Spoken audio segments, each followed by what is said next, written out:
Лани кога се појавија сипаници во Самоа. Здравствените работници вакцинирале луѓе одејќи од врата до врата. 90% од популацијата ја добила вакцината. Во времето на коронавирусот, овие острови во Тихиот океан главно беа поштедени. Мадагаскар, Хонг Конг и Јужна Кореја исто така неодамна имаа епидемија на сипаници, но по интензивна кампања за вакцинација покажаа ниска стапка на случаи заразени со COVID-19.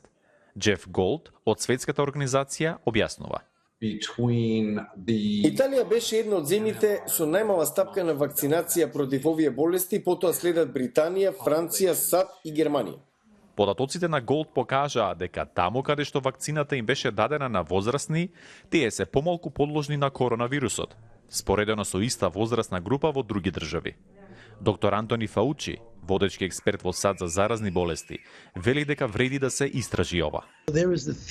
Има теорија дека ако вакцинираме некој со мокна вакцина против, да речеме, сипаници, тоа ќе пружи одредена заштита и за коронавирус. Ова е теорија која се уште не е докажана. Истражувачите се надеваат дека испитувањата ќе го докажат тоа.